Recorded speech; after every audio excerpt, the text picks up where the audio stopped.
we. Tino lang istorya. Maram kami na to region. Testing Francis Asido ka.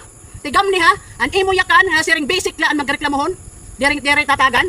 Ikaw nga G sa vlogger ka man. Suminad Diyos ka man ada. Huna-huna an imo yakan. Ayan guys. So, mag-react lang ako sa sinabi ni ate, no. Actually hindi ko kilala to si ate.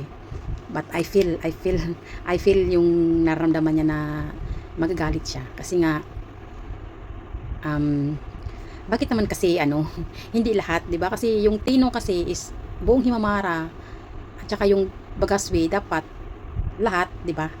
Actually, si ate ko taga dyan din sa Tilsa, pero nagtaka ako hindi rin siya kasama doon sa listahan. Inisa-isa ko rin yung listahan.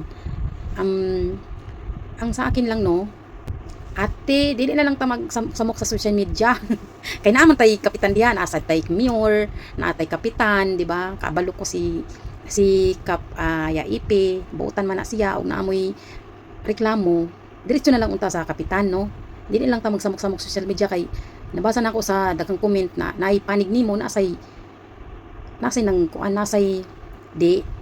Pero na feel ko kasi si ate naguba yung balayo niya, namatayan sa tiyaga asawa. Ganito na lang te, bigyan na lang kita ng tricky te. Ay, kung sino man nakakilala dito kay ate, paki-share itong video na to kasi hindi ko talaga siya kilala. And then Francis Asido. Hindi ko rin to kilala si Francis Asido. Tsaka sino ba to si G sa vlog?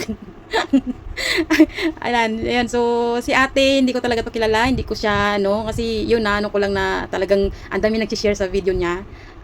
Bigyan na lang kita ng tricky ate. I feel you kasi namatayan ka rin pala ng asawa, no? So nakikiramay din ako sa inyo. Ayan, hanggang dito na lang. Thank you so much and God bless. Bye bye.